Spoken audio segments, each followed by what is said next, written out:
one of the things I'm working on this year is creating my own cuisine. So it's not Indonesian cuisine, it's a Laurence Benson cuisine. If you want to make content, then go and make content for it. You shouldn't be forcing yourself to do it. It's like whatever I've done in my life is because I wanted to go to do this thing, and then my mind was focused on that, so I did it. I feel like I've also got a responsibility to make sure Indonesian food has a good name, because it's almost like I'm representing the country. It's like if you play for like a football team. There's folks who might be interested in starting some type of food content. What would the steps be if you were to give your advice?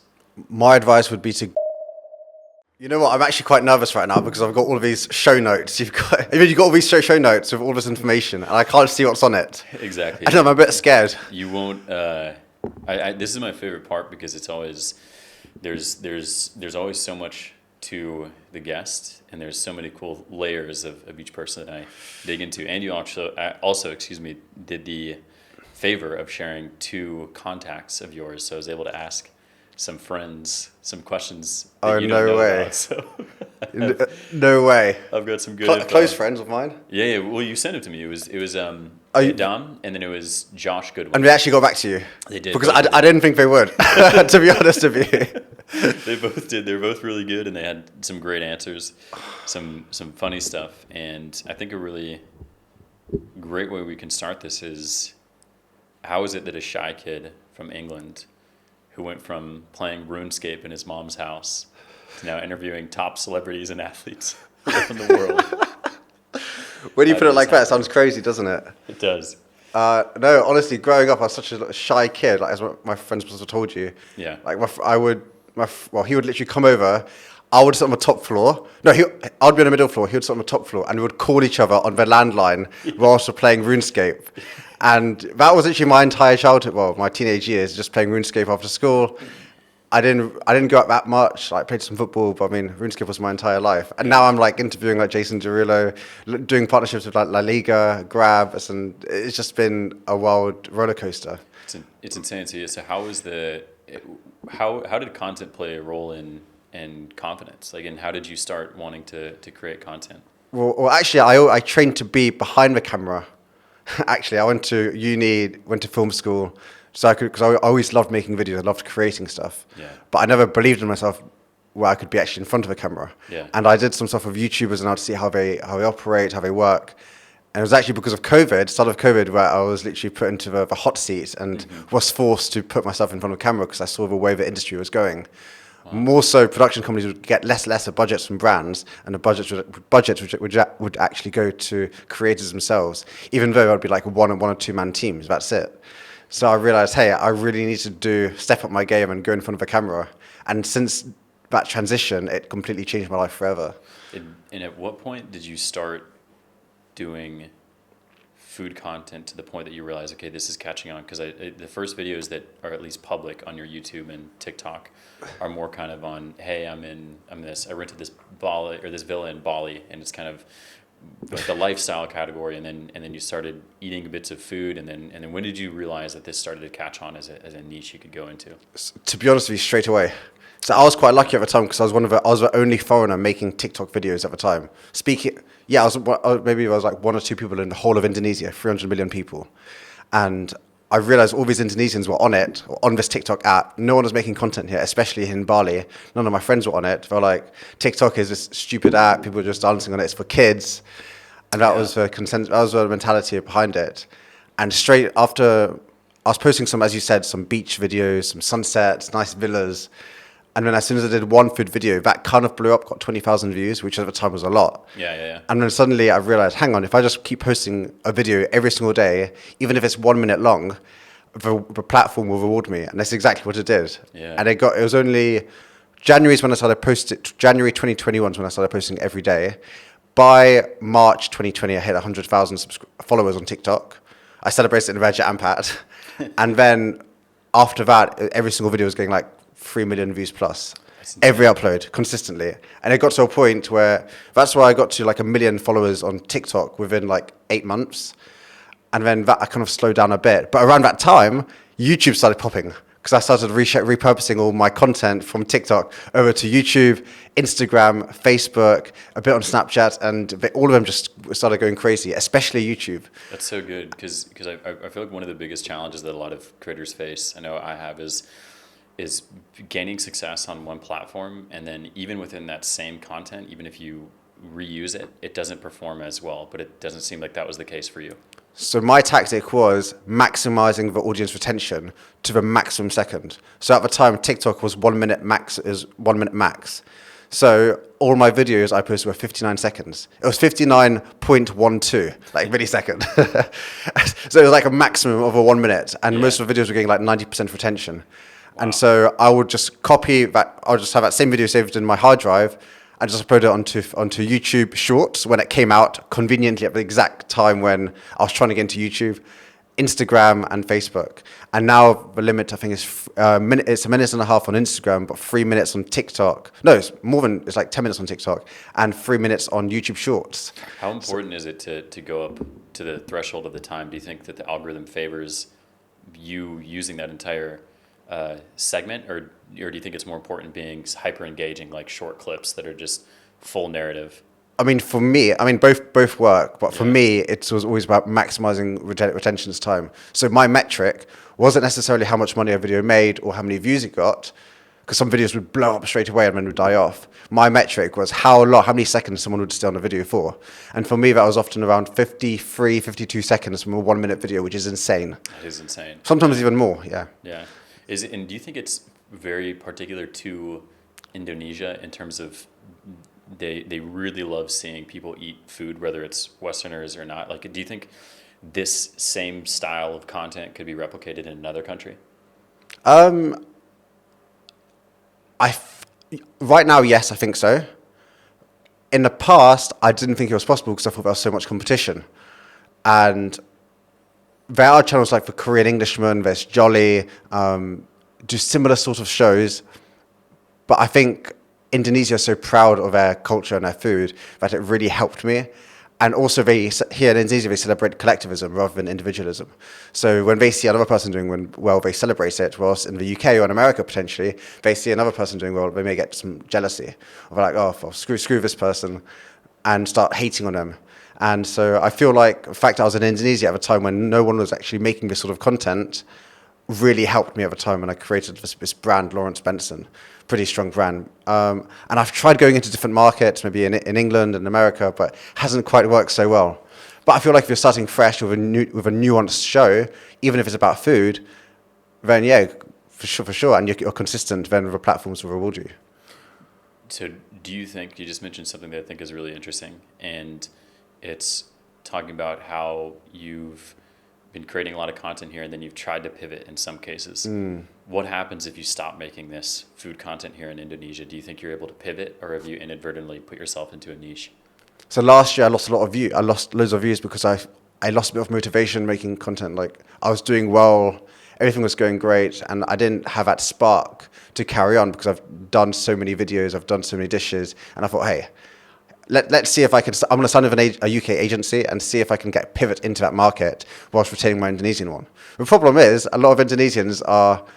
I mean, a lot of my content is short form, so whether people like it, like 100% or not, there might be other content they'll rather watch.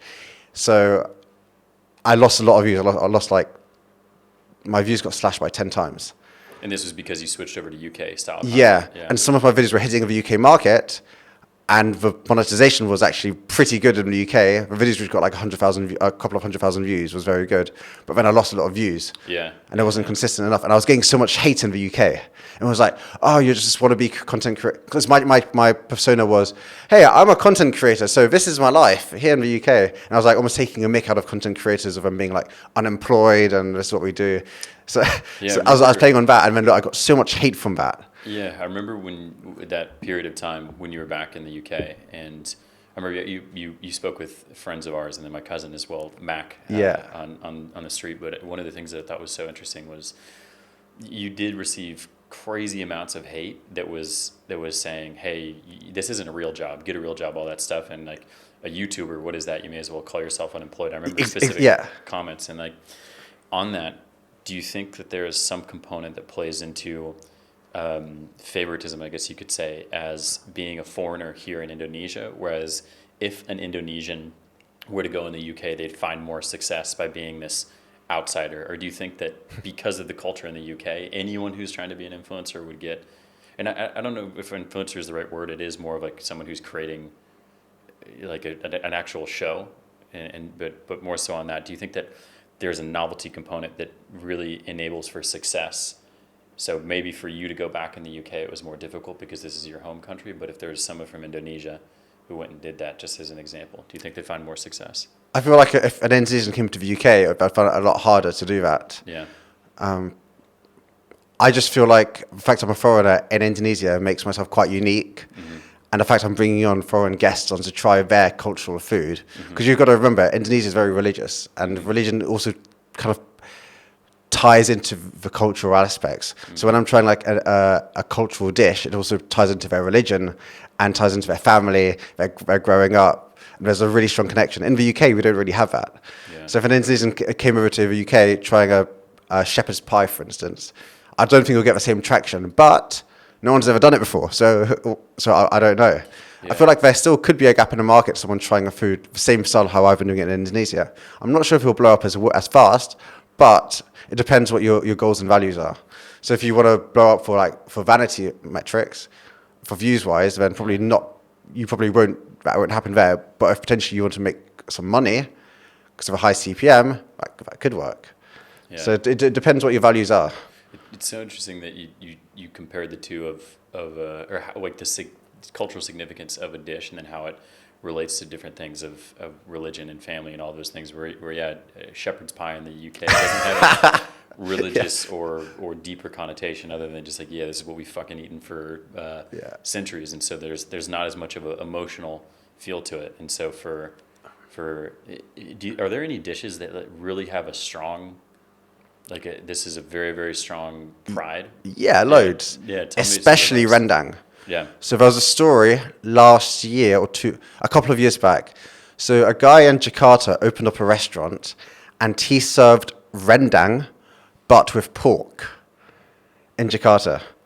Break that down for me. So to break it down, rendang is one of the most famous dishes from West Sumatra. It was voted by CNN in 2017 as the #1 dish in the world, and it stems really deep into like the Minangkabau tribe in West Sumatra, and it has really strong, deep roots, especially tied into Islam as well and religion. So when someone introduces rendang with pork, which is like a conflict, like pork being haram and rendang being such a strong halal dish, and mixing it together, it caused outrage. So I don't know what the consequences for the guy was, but I think it was pretty bad. And I'm sure he had to shut down his restaurant. And just because he tried rendang with pork, or he introduced it as like that. Yeah. So, do you think that would that still be good? With pork with rendang? I'm not going to try it. I'm 100% not going to try that. Because rendang is sacred. It's sacred. It's very sacred. It's sacred. It's like nasi goreng of Indonesia. Yeah, it's incredible. And was that guy Indonesian who made this? I think he was Indonesian, yeah. Wow. He must have been. Okay, and he got a lot of backlash for it. Got a lot of trouble for it. Might have gone to jail. Don't quote me on this, but he might have gone to jail for it. But definitely had to shut down his restaurant. So those are some aspects I've got to be really careful about in Indonesia. And one of the things I'm working on this year is creating my own cuisine. So it's not Indonesian cuisine, it's a Laurence Benson cuisine. Because some of the dishes which I introduce, sometimes I mix it. So it's like nasi goreng, or a nasi goreng mixed with a curry soup. I'd mix it together and create my own name, call it, I don't know, the rice core. Introduce it, but most of my guests would have no idea whether it's an Indonesian dish or it's a made-up dish. Yeah. So that's kind of like the new world I'm stepping into now, merging dishes together under the Laurence Benson cuisine, creating my own words like enak or dinak. Dinak's a fake word. Dinak is a fake word? Yeah, dinak doesn't exist. But I've made it into like a brand, and I've created, it's a brand, I suppose. Yeah, I think it's a brand. And then I guess for those who don't know, essentially the enak or dinak, what is this system? So that's the name of a show. Yeah. So enak in Indonesian means good, tasty. Dinak, I made up, means not tasty. And it just came up. Yeah, it's become part of a Laurence Benson brand. So whenever people see me on the street, it's like, enak or dinak. Yeah. Before it used to be, Laurence Benson TikTok. Now it's enak or dinak. How much do you think that's played a role in your success? Like creating this Laurence Benson verse. I think you referred to Laurence verse. Oh, Laurence verse. the first two couple of episodes were all part of a Laurence verse. Yeah, exactly. So how much? But it's narrative building and it's storytelling that people can pick up and see whenever they watch your videos. They can relate to it immediately and they know where it is. So, but how much of, because it's storytelling. Yeah, how much of the storytelling and the narrative building have you put into this that has now emerged into your success? So I feel like whenever I make a video, I want to make it more fun, engaging somehow, and I call it story selling. So it's like you're almost like selling yourself. And just so you have some context, I started off being called Laurence Benson TikTok, so that would be my brand name. Then I created the Laurence verse because I didn't want to make it look like I'm in Indonesia. I wanted to be in this like metaverse world called the Laurence verse. And then from that developed to the Enak or Dinak show. And I feel like it is important having something associated with you that someone can recognize you on the street or they can talk about online or their friends. And is that like kind of a direction you're going with the question? Yeah, because I think that what could be valuable is just when folks are learning, or folks are just like wanting to start off and get into content. And I think there's so many perks that you have in this job that are like, this is awesome. You get to eat delicious food. I remember one of the times we first met, you were invited to some conference where you met Mrs. Indonesia 2023 or something like that. So there's a lot of incredible perks that come with this job outside of just the monetary gain. And so I think if there's folks who might be interested in starting some type of food content thing, is like how important, like what would the steps be if you were to give your advice? My advice would be to gamify the content as much as possible. Make it an interactive game for your audience, and also have fun whilst you're doing it. Like I've started naming different things on my set. So for example, this mic could be Jerry. Hey guys, we're back here with Jerry. What's up? And you could add like some goggly eyes to it, add some eyebrows, and it becomes a character. And people online can watch the content and feel invested and be part of the character. And then when they see you on the street, perhaps, it's like, how's Jerry doing in the studio? So you start gamifying, you start creating your own world. Yeah. And I think if you can do that, then your content, your connection with your audiences gets far superior, it's far deeper, and then you can it can just lead to a world of endless possibilities. Yeah. Because as we were talking about earlier, we talked about RuneScape, which used to be, I was one of the best, I would say I was one of the best players in the game for my level. And I had like a very niche account for my statistics. And I used to make YouTube videos back in 2010 about me playing the game. I'm not sure my friends mentioned that. Mm-mm. I had a YouTube channel in 2010 of me playing the game, creating montage videos similar to like Call of Duty, and me doing live commentary videos of me playing the game. I had a clan I used to go around with, and we used to kill people in the wilderness. And so I was like creating this online character. I maximized his skills and only specific skills, not all of them. So my level was really low, but my account was extremely powerful. So people would watch my content and say, holy crap, how have you got these statistics? I was very involved in the forums in RuneScape. And so people would watch my YouTube videos, read my forum posts, my blog posts, and then would follow me in the game. So I feel like and then I quit that because all my friends found out in 2012 before I went off to uni. And then I came back into the YouTube scene in 2020, almost like with a similar sort of philosophy, you could say. Yeah. It's so interesting that you would, because that really differentiates. There's more intrigue, and I'm curious what the attributes are that you focused on building for the character. But someone who's the absolute best, like archer, for example, or someone is maybe a little bit more interesting than someone who's best at everything, because the story's the same. They just beat everyone. But if there's someone who's only good at one skill, like archery, it's like, okay, how is he gonna attack this person in the wilderness? And then for people who don't know RuneScape, I grew up playing it as well. Oh, did you play it as well? Yeah. No way. That's epic. But the wilderness is essentially, it's an open game world where you can't attack other players unless it's in a specific place, which is the wilderness.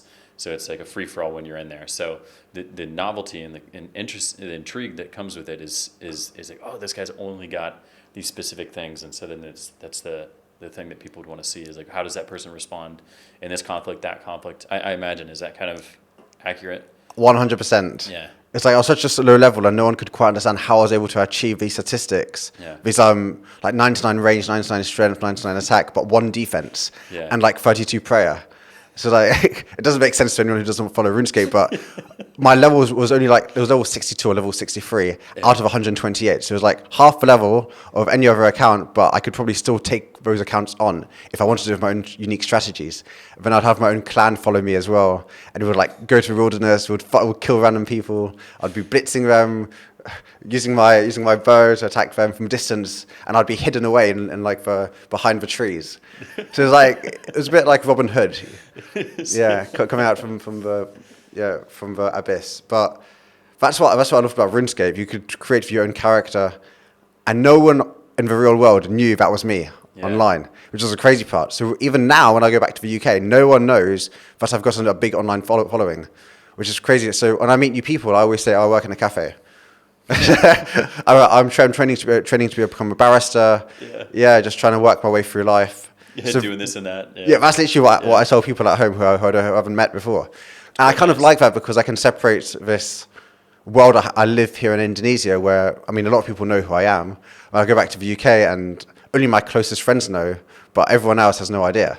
Yeah. And it's kind of refreshing. I can go step into this world and step back out of it. Yeah. And that's something which actors, especially like celebrities, they struggle with because they can never, switch off, and they can never live the real world. Yeah. And this is something I've realized only in the past few months is, hang on, I've got this big online following in Indonesia. I could just keep at it and stay happy rather than trying to branch out to American market, to the UK market, and then potentially go crazy. I don't know, just not have a life, because I've seen like Justin Bieber recently. Have you seen how he looks terrible right now? I haven't seen him recently, but I know. Sorry for name calling. No, there's a fucking fly in here as well. Yeah. I'm losing my mind about, but I think it's such a fascinating thing because even after, so the great thing is that I've come on your show recently, and it was so much fun. And the other things that came outside of it is now I'm getting recognized by so many Indonesians everywhere I go. Just before this, there was the gardener at our villa like stopped a conversation that I was having with my roommates. He's like, "Oh, Laurence Benson TikTok," and I was like, "Oh, this is fucking crazy. This is so interesting." And so if I'm just a single guest on there, I can only imagine the amount of recognition that you get by being here. And so I think there's a lot of emphasis on people who want fame without realizing the downsides of fame. They just want it because it's more status, more recognition, all this and all that. But what are the downsides that come with essentially always having to be on, for lack of a better phrase? I mean, I almost see it like as a real job. So your mind would never really switch off when you're so invested into something, or having your own company. That's a better example. It's like having a startup. When you have a startup, there's so much pressure on you that if you stop working, potentially the business will stop working as well. You've always got to be switched on 24/7. And even when I want like some downtime, or like I go to the beach, like my mind is still racing in my brain because I'm always looking at opportunities. Oh, can I do something here? Can I do something there? Ideas pop up into my mind. I go to parties sometimes, and sometimes I just step out of a party. It's a bit annoying because I'd have a good conversation with someone really interesting, and then they'll make a really interesting point. I was like, oh my God, I've never thought of that. So I'd say, excuse me, I'm going to go to a restroom. And I'll just step out from a party for like half an hour, go onto my notes, start typing, start doing some voice notes into my notes. I'm like, wow, this is incredible.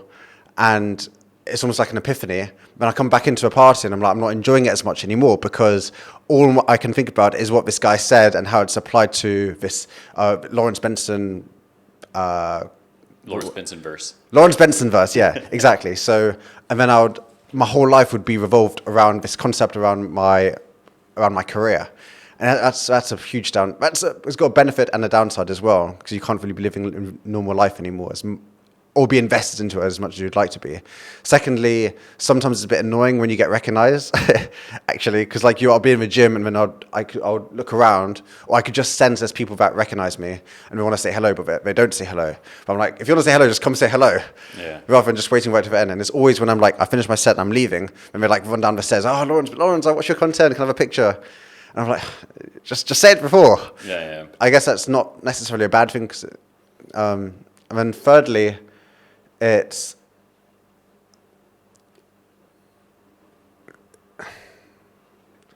just like you don't know where the industry's going. It's because it's evolving so fast, especially with AI coming out right now, and AI editing, AI people. That's coming about. You don't know what the future holds. So you've always got to be constantly adapting, evolving. Like Charles Darwin said, survival of the fittest. So you've always got to be on top of your game. As soon as you start walking, then someone else is going to catch up behind you. And then they're going to be doing it. Then more people are going to be invested in him and that person. And they're just going to take over.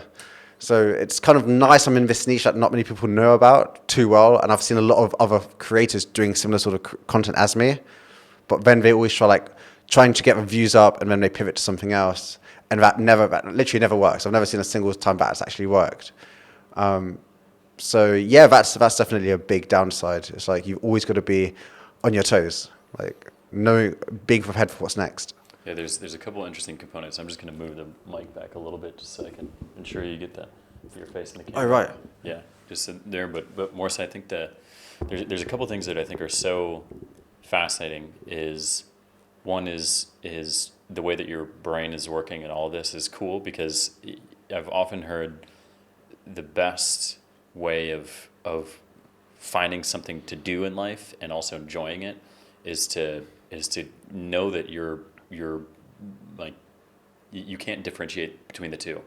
Like you're playful, essentially. It's like you're in the middle of a party and it's like, oh, like it's so engaging and exciting that idea comes up that you have to go and write it down. And maybe there's a different component to it of just saying, of what you're saying of, I'm kind of disconnected from the party now that I have this idea come to me. But from what I've observed is there's so much excitement that you have that I couldn't imagine you'd want to trade it for anything else. Or maybe you would. No, I wouldn't. No, you wouldn't. Yeah. No, I grew up doing YouTube. I love it. Yeah. It's such an amazing thing, and it's cool and it's also challenging how on your toes you always have to be, because it's also fascinating how other people can come up, and it's a constant challenge. It feels like of remaining novel. People always want to see something new, and if you've been doing this for 4 years now, then there's always a challenge of remaining interesting and novel in order to have your audience be super engaged. And this makes me think of one thing that I've noticed one food that I've noticed as a really important piece of food in your success and kind of your earlier success, but durian. Am I saying that right? Durian. I mean, it had a very early play into the content. Yeah. And I haven't touched it for ages. And then all of a sudden, only last month, I got back into durian. Yeah. And recently this new video has got collectively about 35 million views across all my platforms right now. Insane. Yeah. Unbelievable. Facebook, Instagram, YouTube Shorts, TikTok. It's just completely blown up. And I've got like a love-hate relationship with durian because I used to hate it. My brand was, the fact I hate durian. I even had a campaign against my friend Damien saying, I was part of an anti-durian club. He was pro-durian. So we made a couple of videos about that, bouncing off each other. And then I stopped talking about it for years until I tried the Mustang durian, which is like a Thai durian imported here. I tried it and it blew my mind. It was that good. It was unbelievable. It's the best fruit I've ever tried in my life. So tell me, for those who don't know, what durian is. Durian is known as a king of fruits. It is grown on the trees and it has a really strong pungent smell to it, which so much so it's actually banned in villas, in hotels, in malls. And so it's very spiky on the outside, and you open it up and it has normally 4 to 6 parts of a durian, like fruit bits, with a massive seed inside it, and you eat it, and it almost tastes like a custardy, vanilla, sweet. It's like a custard. Yeah, it's like a custard. So Custard cream. That's the best way I could describe it. And it just has so many different textures and flavors to it as well. Wow. It's a very complex fruit. But the smell is terrible. Yeah, so a tactic that my friends have done for GraftKings, what they'll do is actually they'll hold their nose and then they'll eat it. So as long as you don't smell it, and you just eat it, then it's delicious. But it's just the smell. And then once you start eating it, then you get used to the smell, and then you can start eating it.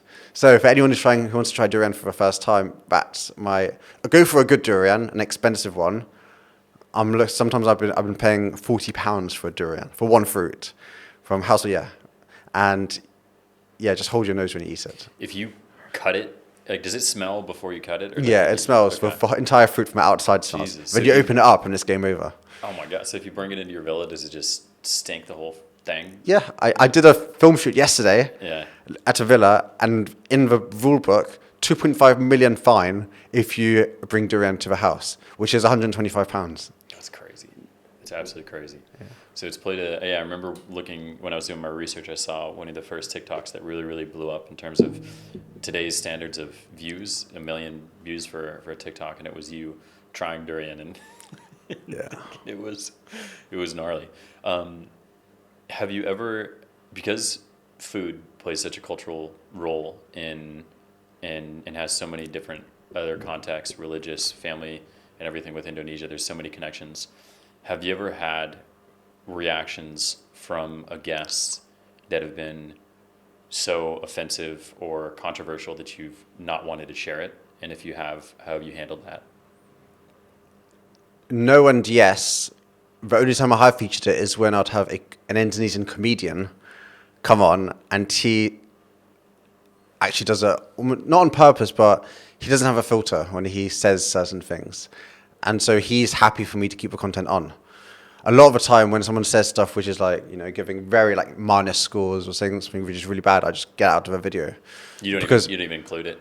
No, because it's not worth it. Because I know the guests will be annoyed at me for doing so. And I feel like I've also got a responsibility to make sure Indonesian food has a good name, because it's almost like I'm representing the country. It's like when you play if you play for like a football team, if you're in a national side, you've got to be, respect. You've got to show respect. You've got quite a lot of weight on your shoulders. That's kind of what it feels like with content, because I'm averaging, a couple of million views per video right now, and it's a lot of eyeballs. And when other people, and most people around the world don't know what Indonesia is. They think Bali's the capital city. They think Indonesia is in Bali. That's how crazy it is.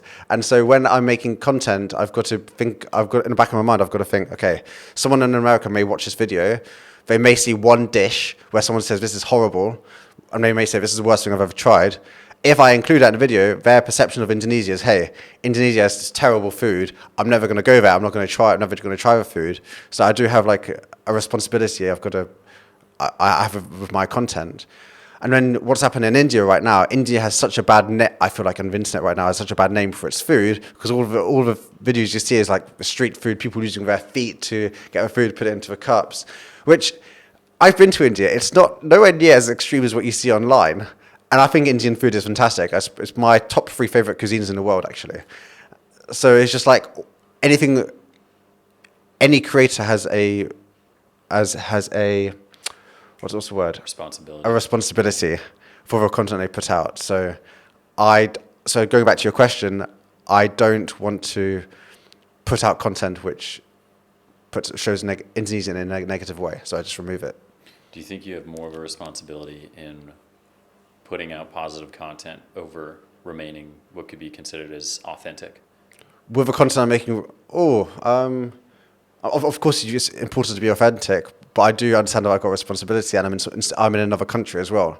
That's another thing you got to factor in. If I was making content in the UK, you could say whatever you want about the government, you could say whatever you want about the country, about the food. No one really cares, because there's more, I'd say, freedom of speech.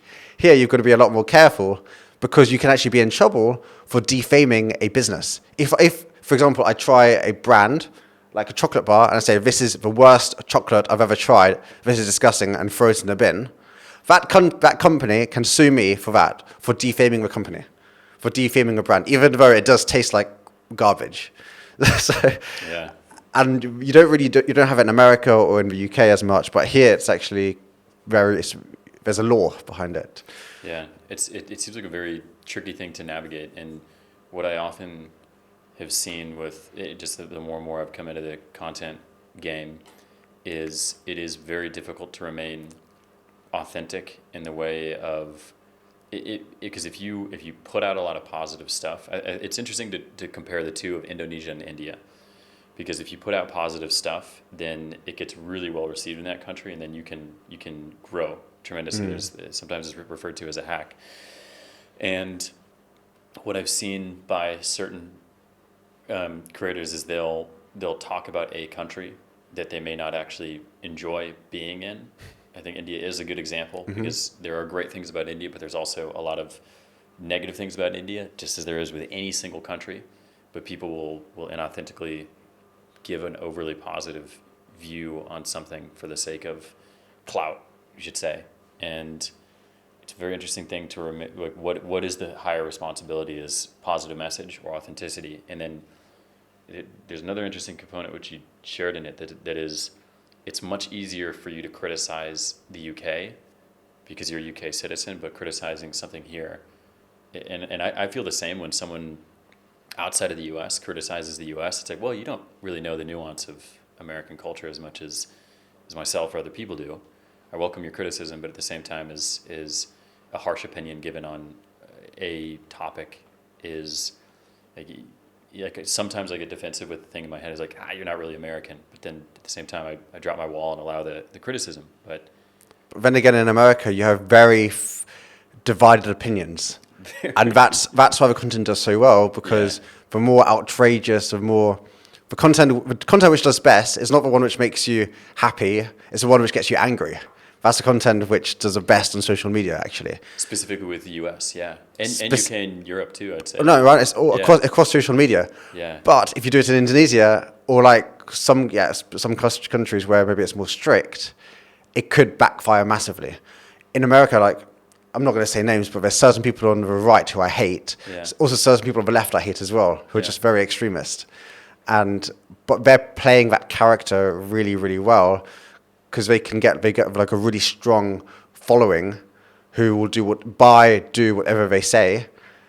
And then you've got the other audience who are like hating, like commenting, "Fuck you, go to jail." Like, they're just commenting, but that's adding to the engagement, adding to the algorithm, boosting the content. So people are actually doing it on purpose. It's like an entire content strategy behind of it. You can't do it here. I don't think you can do it here as well, because you've got a lot of people on social media, especially, whereby anything negative, that would be shared to those certain people, and they'll share it on their platform and say, "This is not your country. You are a guest here. If you have a problem with our country, then go back to your own country," and then start tagging immigration. And there's legitimate, because I know if you step out of line, I guess you could say, if you do things that aren't 100% okay with being in accordance to the laws and communicating about Indonesian culture, then you can actually get deported, right? I know there's entire social media pages where they deport foreigners in Bali because they have such a problem with over-tourism here. Something like that, yeah. Yeah. Do you know more about that? It sounds like I know some about it. I forgot the names exactly, but you just got to be more careful here. That's what and just be respectful. Just if you come to Indonesia and make content here, you're posting anything online, just make sure you're not slating it. That's my number one piece of advice. Yeah. And I feel like, going back to your point with authenticity and how you really feel, some places you can't quite be as authentic as one would like to be. Yeah, so interesting. It's an interesting game, and it, like there's a couple ways to cut it, and I think one of the good ways of looking at it is you're putting out just more positive content. So from an entertainment basis, as it is really enjoyable to watch. Another thing that I was thinking about is all of the videos that you make are based off of authentic reactions, but then at some point the guests start to realize there's some form of a game to it, and so at what point does it lose its authenticity from the guest's perspective? So the audience can always tell when someone's authentic or not. Yeah. And especially as a producer of a content, I can see an authentic reaction, and I can see how they react after the dish, Yeah. and I know what they say after we finish filming. Yeah. So whenever I get an inauthentic reaction, I don't keep it in. Nice. Even though they say, oh, it's a 10 out of 10, best food I've ever tried. And then after the shoot, they're like, Jesus Christ, and like move it away. Yeah. So I can tell. But when sometimes people give a score like a 6 out of 10, but when they keep eating, I was like, holy shit, this is actually really good. And I make sure I keep the cameras rolling even after I said it's finished filming. Which is quite a little trick, a little hack which I've come up with. It's like, all right, guys, cheers, guys, and pretend to hit the record button, like to stop filming, but I keep it on. So people are, and then I can see their real reactions and keep it on camera. And actually, it's those reactions after I say that we finished filming, which I actually use in the content, because it's the most. There's no like. Then they feel like they're not on camera. It's just there's no performance. There's no performance, exactly. Yeah.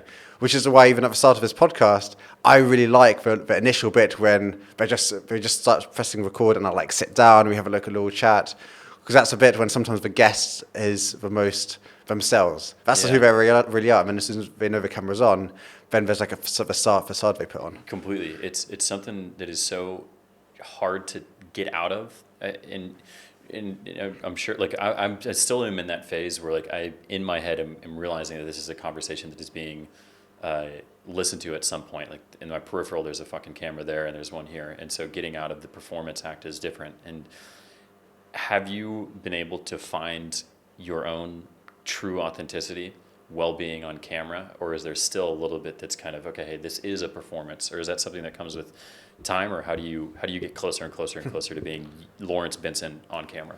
It's interesting you made that point, because I transitioned from being in front, being the guy who would actually just serve the food and be so I don't have guests at a table sat down eating food, but I'd be the other side stood up talking about the food.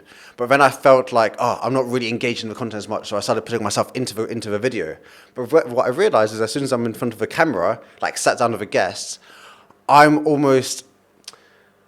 not allowing the guests to be their authentic selves, because they feel like they've got to match my energy, match my behavior. And so what I realized, the views started going down a bit. So now what I've done is I've actually gone a 180 again and gone back to the old way of shooting, where I'm stood up, the guests sit down and do their own thing, and I let them do their own thing. I don't talk as much anymore. They're just enjoying the food. I'm getting their genuine, real reactions. A bit like what you're doing with a show. Yeah. And so I just feel, okay, I'm going to step out a bit. They do their thing, and that's okay. That's what audiences like. That's what they like more. And they're just enjoying the food, and they're just having a normal conversation. And their reactions now are so much better compared to when I was like forcing myself into the camera, and I sat there trying to pretend like I'm this genius about this food and me taking control of a video. When no, the food is the subject. They're the guests of the subject. I'm just the presenter, the guy who allows them to do it. And so next month, a Laurence Benson branded studio is going to be launched on Sunset Road. And I'm actually not going to be in many other videos. It's actually going to be guests coming in. Someone else is going to be doing my job for me. I'll be training them. I'll be helping them, consulting them. And the show is just going to be running on its own, with the content being posted on the Laurence Benson channel still under the Laurence Benson brand, but I'm stepping out of it.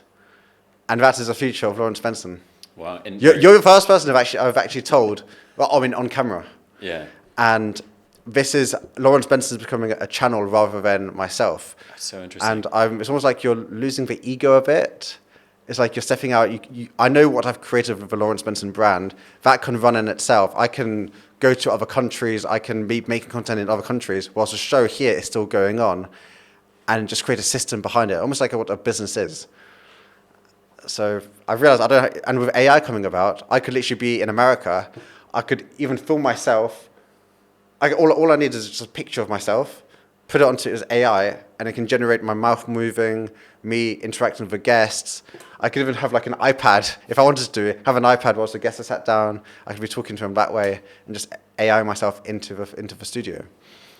There's so many things to answer on this. I'm going to go on AI first here. But Yes. Where do you think we're going with AI and content?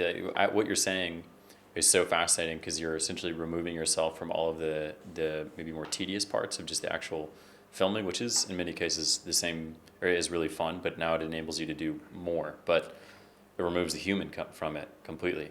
Do you think that people will still be able to resonate with that with AI just being the main editor or driver of the content? Well, you got to remember, a lot of times the content is moving so fast, the AI world is moving so fast that you can't distinguish between AI and real people very soon. Yeah, even now, today. Yeah. I mean, you can kind of get the few things, like you can see there's a few things that are off with the deep fakes, but still is. There's some AI right now which I've discovered, which is just insane. Only this week I've discovered it, by the way. Wow. And it's mind-blowing how good the content is. It's creating entire films from AI and you can't tell the difference. It's that good. But it was cinematics, just like you'll find in Hollywood. The acting, there was people talking. It was basically a police chase. It's called The Heist on YouTube. And a guy was driving his car through a city. There was a police chase, and they would start running on foot. And there would be a dog barking, and it was just insane the amount of level of detail that's gone into it. And it's all generated by AI. And there's one guy on Twitter. I don't think he's like a Banksy. It's crazy. So he's got an alias. I forgot his name exactly, but he creates all this art. No one knows it's him, and he posts it on X and on YouTube. His productions, and it's all AI produced. So it's like I feel like it's a continuation of Banksy, which is who's the graffiti artist, but now in the modern AI era. I feel mostly intimidated and a tiny bit fearful when I hear this, because it makes you think, where is the direction? Where do we fit in this going forward? So I'm currently integrating AI into my videos. Like I'm doing with a video which you do of like Sour Sally. You told me, hey Laurence, make a story, and then I would come up with a story on the spot. Yeah. And then I would use AI to generate video footage over the top. So that's one way I'm integrating AI into my content. It still has the Laurence Benson side of it, but I'm integrating AI. But in the future, I feel like platforms will just create their own content. So the biggest content creator in the world right now is not Mr. Beast, it's TikTok. It's TikTok. Yeah. So with AI, TikTok can produce their own content for people using their own AI characters that they produce. But then there's a flip side to that. The reason why TikTok and social media does so well is the communities that are built in the comment section. So there's a random video of this woman, this 15-year-old girl saying, hey, my grandma has just written this book, but no one's buying it. No one's gone to a book signing. Please, TikTok, could you help me? And all of a sudden, the video's got like 50 million views and like 100,000 comments with everyone saying, oh, I'm going to buy this book. This is great. You know, that community building inside of our platforms is what makes these platforms so special. And with AI, you can't get that. And end of the day, it's the people that make the content, it's the people that make the platforms rather than the platforms make for the people. Does that make sense? It does. Isn't there a huge infiltration of AI fake profiles and personalities that are in the comment section as well? So this community could also be done by AI? There could be. Could be, and people wouldn't know. Yeah. So then who is actually truly interacting with it, and where do we fit? Authenticity, I suppose. But then if if AI, excuse me, I just always say ChatGPT they're synonymous, but if AI can just build something that's so authentic that builds this Hollywood movie, authenticity is out the window. True, but then my favorite content creator in the world right now is #Brady. Yeah. I'm sure you might be aware of him. I only just recently found out about him because Harry, our mutual friend, was shooting with him in Papua New Guinea. He had a random... Crazy. So he makes daily vlogs on YouTube. Yeah. And it's literally just him. His videos are exactly how he acts in real life as he does on YouTube. And he just does not give a crap. He just, no filter, just goes around having a good time, just traveling to these remote locations. And I feel like that is a way videos are going to be going in the future. It's just these real human life interactions which AI can't really produce. Like, an AI can't, I mean, it potentially could. It could create its own world. But then again, I feel like there's so much depth to the human brain and the depth to human touch and personality that it's going to still take a long time for AI to get to that point. So I would even argue it's the raw, authentic content, which is going to be the next wave. It already is, but I feel like it's going to come more of a comeback now. So many content creators who were big back in the day, like do you know Joe Weller? No, he's British. British, huge on YouTube. He was a guy who started YouTube boxing. The first ever fight was him against someone, and that led to him fighting KSI. Wow. So that's Joe Weller, and now he's taken a break from YouTube, and now he's back on it, making vlogs using this the same camera Harry Jaggard uses, the little DJI camera. Just him going to random locations, vlogging it, doing collabs with TikTokers, and also #Brady. And that for me, that's the future of YouTube content. And we're going to be seeing less of this like polished studio stuff like we see of like Sidemen or Better Squad. So interesting. Yeah, there's the more authenticity is in just the actual going around and constantly filming yourself. Do you think everybody can essentially do that? Should everyone have a personal brand? Yes. Every single person?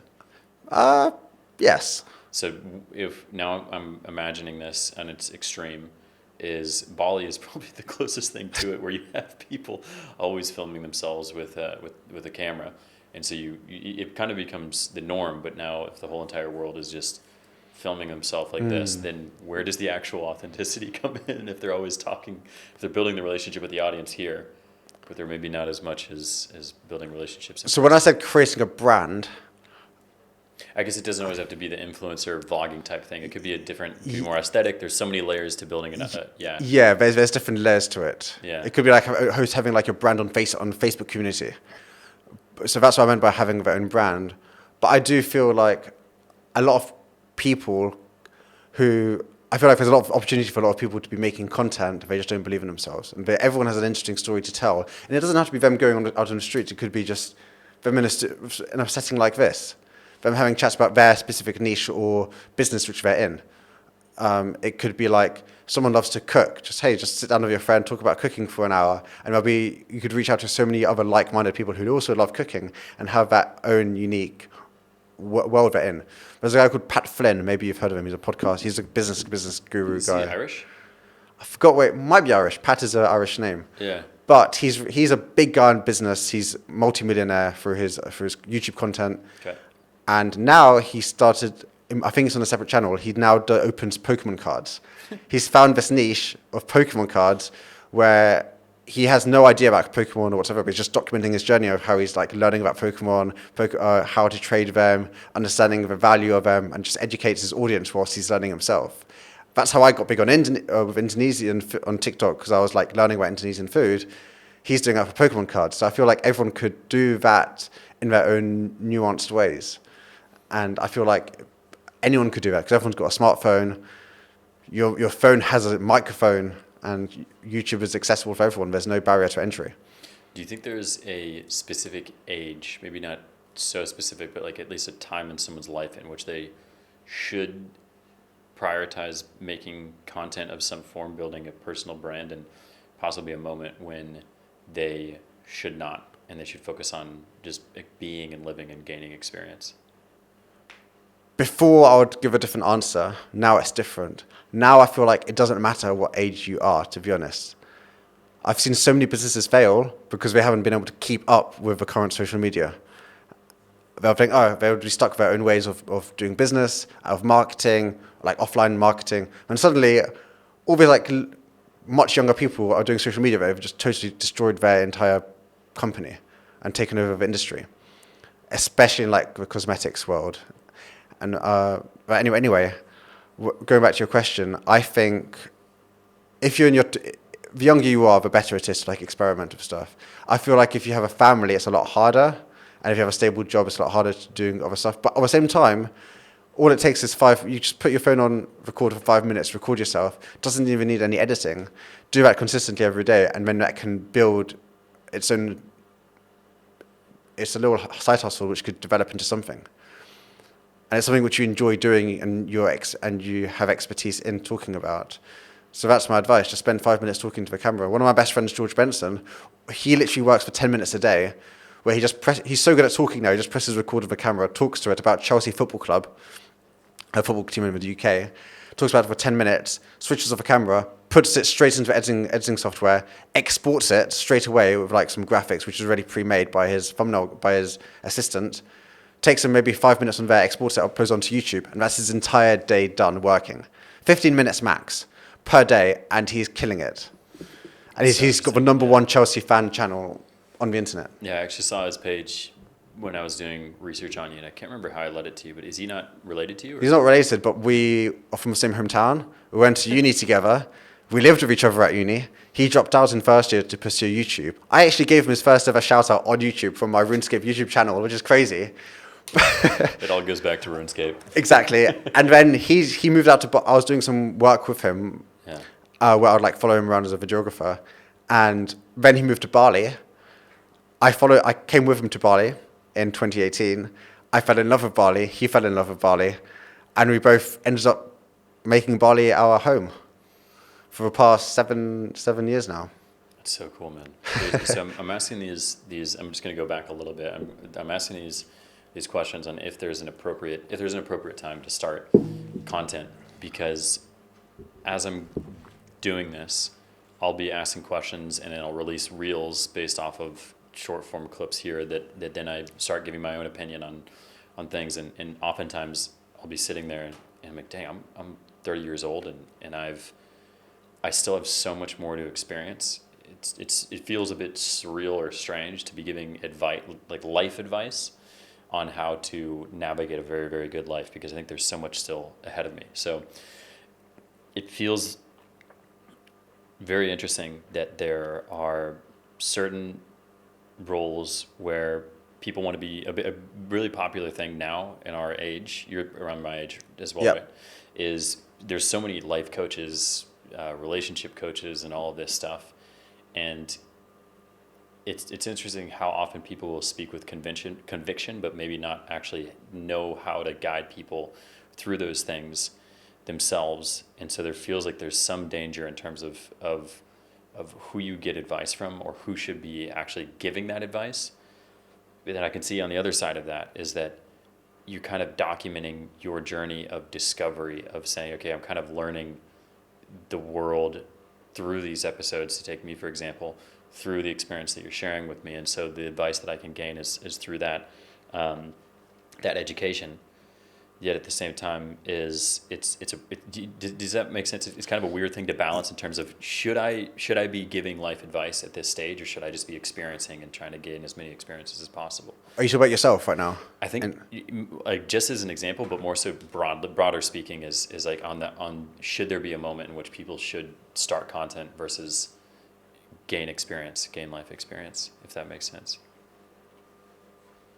I could try and shorten the question if that's... So, are you talking about getting real life experiences instead of making content for it during the experiences? Yeah. So put the camera down and just live instead of trying to document it. So my brother Jamie right now, he makes a lot of money during summer in America. Yeah. I mean, he spends the whole year traveling, and he's always kind of thought about doing YouTube and content. Yeah.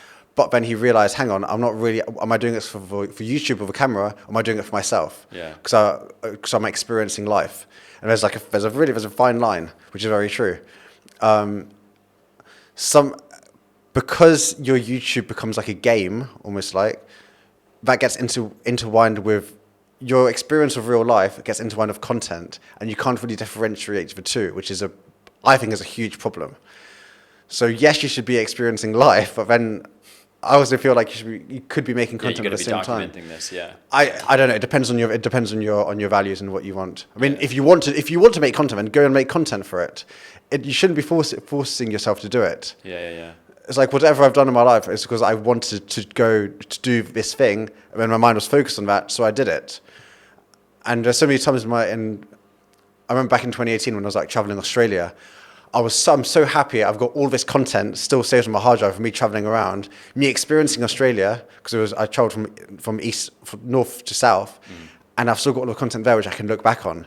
And I look back at that content with such a massive smile on my face that I've still got that. I've got it, yeah. And I was still living it. I was still, like, when I was going out in the evenings, I wasn't documenting that. It was just like me going to waterfalls, me going to Blue Mountains, all amazing experiences.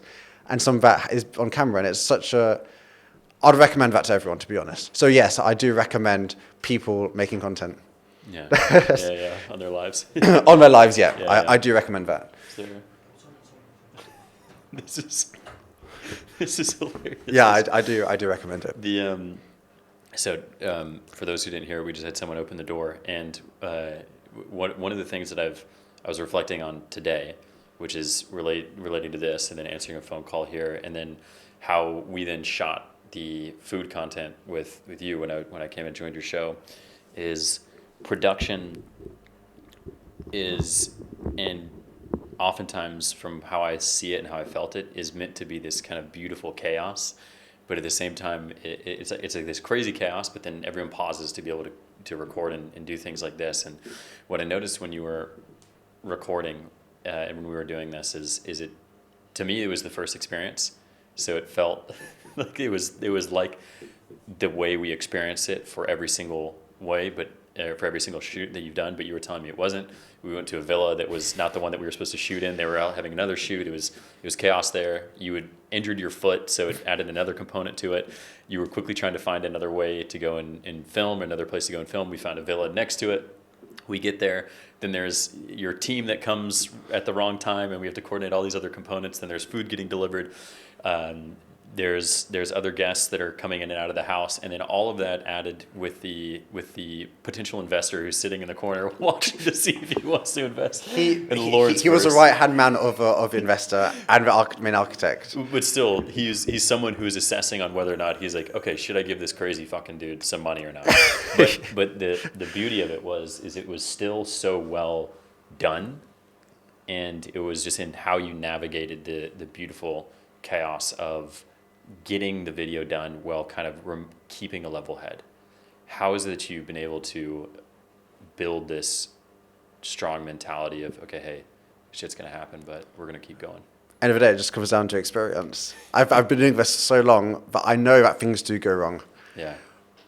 But actually, that was a unique experience, because this is the first time I've gone to a place to shoot, and there was another film shoot happening in the exact same place I was meant to be filming in. I just wish, I think I told you on the day, I just wish I had a videographer with me filming that process of me arriving to that villa, seeing the chaos, and just filming behind the scenes, because that's what audiences would also love to see. Not just like a polished version of like in a nice villa or in a studio. There's so much stuff behind it. What does it take to get everyone to the table to film? Exactly, yeah. And that's part of the fun. My favorite video I've made in the past, my favorite video of all time, I only posted 2 months ago. And that was when I flew all the way back to the UK to introduce Indonesian food to Arsenal football legends. And the reason why that was crazy is because I literally flew back just for that one shoot. They only told me like 24 hours in advance. I had to not just prepare food for these Arsenal football players, I had to prepare food for 50 other people. And to make it even worse, I can't even cook Indonesian food. So how was I meant to sort all this out together? So what I decided to do, I documented the very journey. I documented the pre-production and me calling up like the UK embassy in the Indonesian embassy in the UK, trying to sort people who could help me. Me calling a bunch of restaurants in London who can help provide the food for free of charge, by the way. Me trying to book flights back. Me trying to organise how am I going to get there. All this food, 100 packages of food I had. How was I going to do it? And I just documented the entire thing. And that was a video rather than the product, which is me serving the food. So the entire video is a process of me leading up to the point of me serving the food, which took up like 20 minutes of the video. And it was only 5 minutes of the end where we were actually eating it. And that's the fun part. The journey is always the most exciting part. And it could be a business. It could be your entire life is a journey, end of the day. The destination is a death, end of the day. So it's just about the journey. It's about the come up, which is a fun part. And like for me, the funnest part of my entire journey was getting to 1 million subscribers. Because that's been my North Star my entire life. And as soon as I got there, that's when I slightly lost motivation. I was like, okay, I've got it. I've got everything I've wanted in life, and now what? And it's not just for me, but it's happened to so many other content creators I've met. So your question was about how do I manage to handle all of this? Just experience, end of the day. Just experience. It's a fantastic story, and it's so cool because when you look at the content that you make, it's when you look at it on paper, you're like, oh, okay, foreigners eating food in Indonesia. It doesn't sound so appealing, but every single time you craft a narrative around this, and then this further emphasizes the point that you're saying of essentially document everything, especially in the entrepreneurial journey, because it is the journey, like you were saying, that makes the story itself. So it's so cool. No, I love hearing that, and then the death you mentioned of hitting 1 million subscribers is so interesting. I even experienced that when I hit 1,000 and got monetized on YouTube. I was like, what the fuck? Like it was so weird that it was so early on in the YouTube game that I felt discouraged and kind of lost in some sense. Thankfully, I kept going and have now found more momentum. But for those who have found themselves in this stage of burnout, which it sounds like it typically comes from both of our experiences and others, is when you hit something and you realize that it's not everything that you wanted it to be. Yeah, when you hit a milestone, yeah. How do you reinvent when that happens? Getting new milestones. Literally find new milestones, find new goals, find your purpose, find what you're trying to achieve. And like, what am I trying to do with Indonesian food? What am I trying to do with Laurence Benson? And I do, like with me, I've got, as we were talking about earlier, responsibility, is that I've almost got like this duty to put Indonesian food as the number one cuisine in the world. So cool. And that's never ending. It's going to be always, because even if you get there, someone else is going to come for you and get at the top. Exactly. So, and that's such a nice thing to have, because I've got this army of people all supporting the brand, all supporting Laurence Benson. Hey, together we can get to that top bit together. And it's not even about me. It's about the stories, about all the people in Indonesia who are all supporting each other.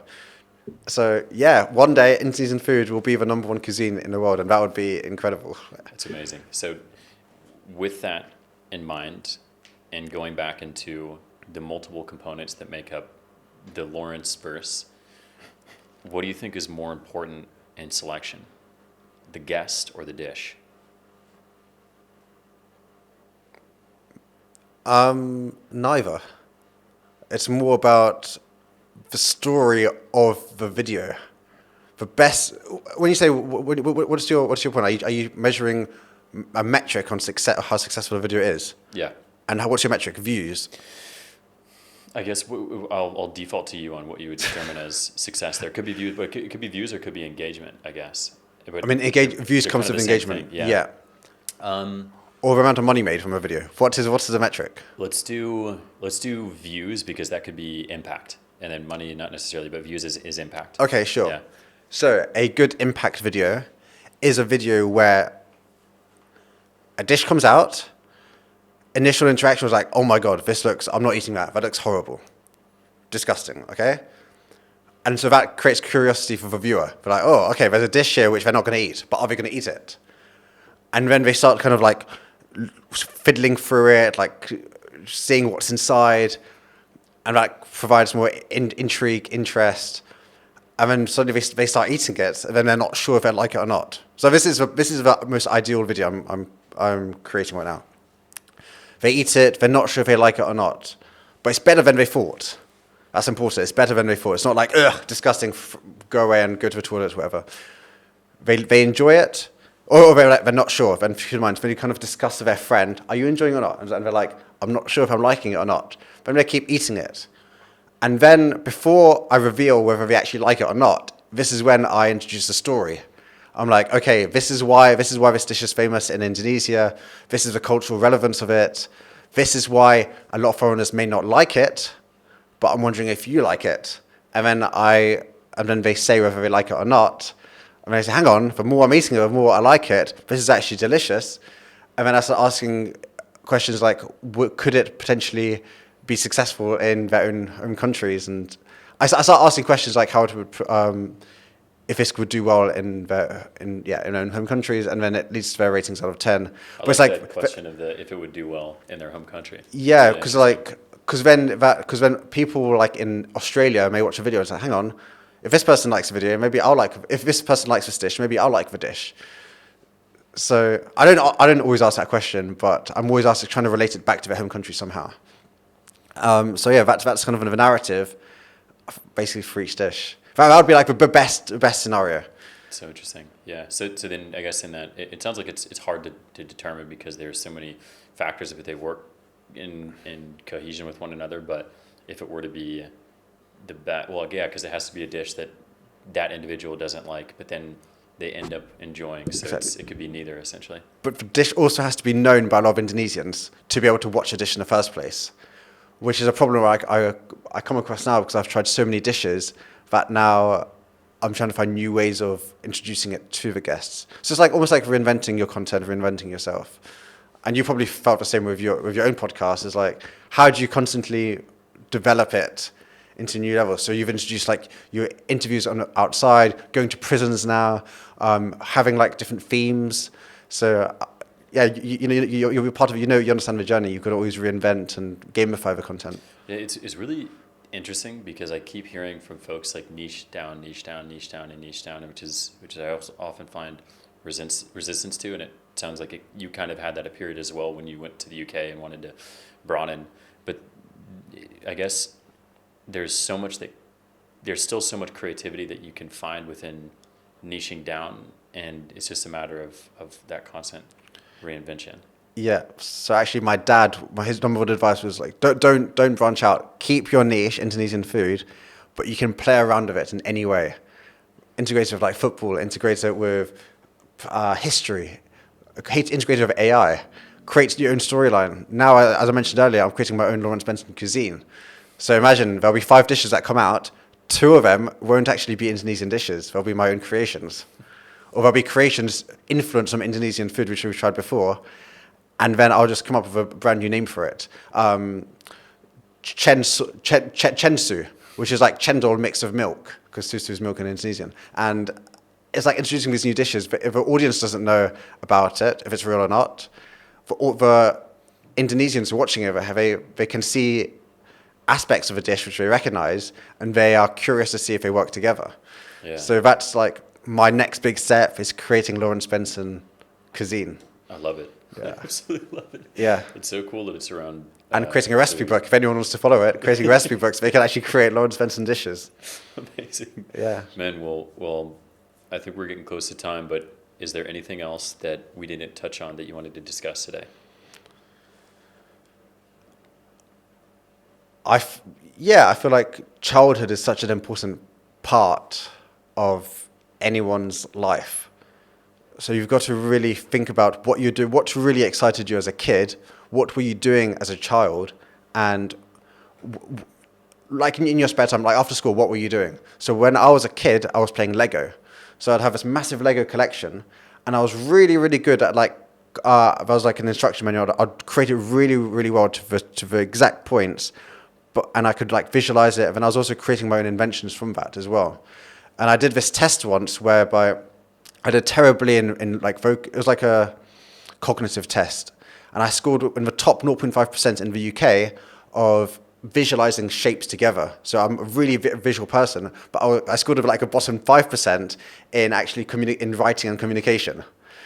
So I kind of used that throughout my life. I was really good at maths growing up. I was really good at even philosophy, and I've applied that to my content right now because I can visualize the entire movie rather than just I can visualize the entire movie in my head before the movie's even finished. So when I'm shooting it, I can picture it together. When I'm storyboarding, I can picture it all together really easily.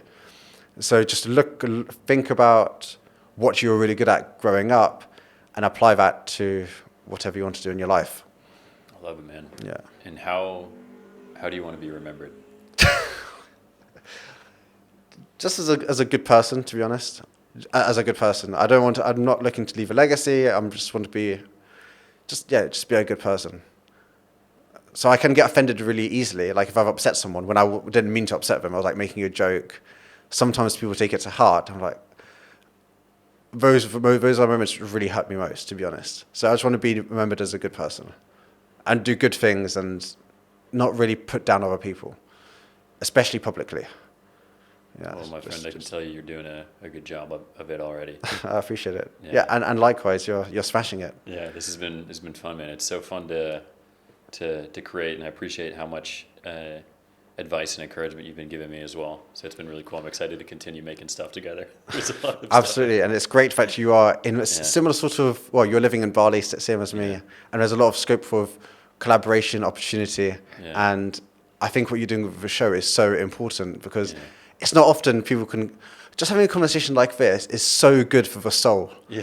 And if you're doing a podcast, just one last thing I'd like to say to the camera Take your time. is, if you just sit down with a friend at a table, just get your phones out, go onto voice memo, and just have a podcast conversation with each other, and you don't even need to publish it.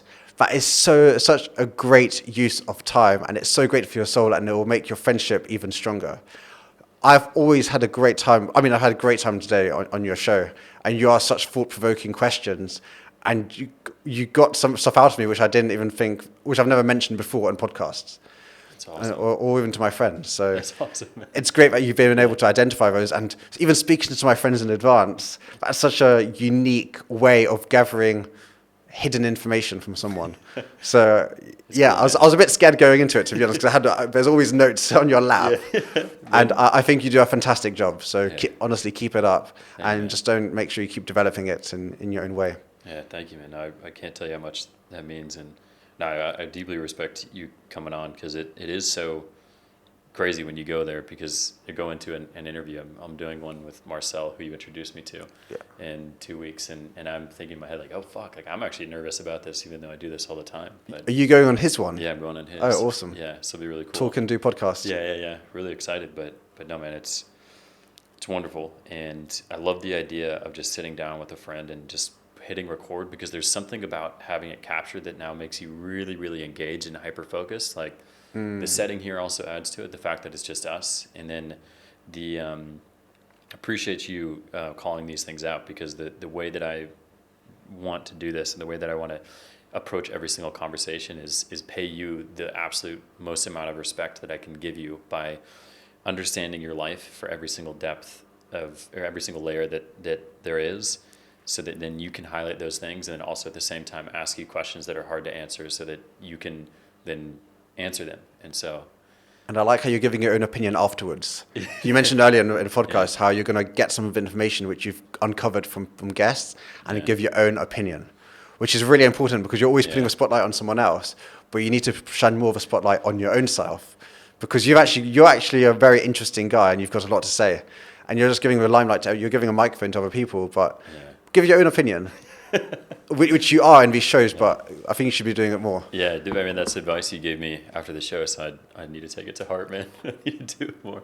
Yeah. But man, thank you so much for coming on. This is awesome. They fly by. It's insane, man. I can't believe it's been an hour already. It's been an hour and a half. Hour and a half? Yeah. I could do this all day. This is great. I know, right? Yeah. Keep going. Good news is we definitely can. I think there's so many opportunities for more things, and yeah, both of us living in Bali is just superb. Like I think there's a lot of cool stuff to make. It's amazing. Well, before you finish, what's your end goal? What's your big goal of this show? Someone asked me that, and I've thought a lot about what's the point, and I don't think there's any end goal necessarily, but it's more so as how I've understood success is it's not anything that's status oriented, it's not anything that's material oriented, it's not anything that's financial. It's success is when you found something that you really love doing and you get to keep doing it. There's no level. It's just, okay, awesome. I've been able to earn enough to be able to keep doing these things that I love and keep approaching more and more difficult conversations. But I just say that the main thing that I really want to have in terms of impact is I just want to help show the world how to communicate better, so that we can have a deeper understanding of people who we don't know, and so that we just have more cohesion as a human species, because there's too much anger, there's too much misunderstanding. It leads to conflict, it leads to broken relationships, it leads to broken friendships and everything. So if we can just learn to communicate better, then the world would be a better place. Love that. Yeah, I think that's thanks, man. Wonderful way to finish. Yeah, I think so. Yeah, high five again. Thank you, bro.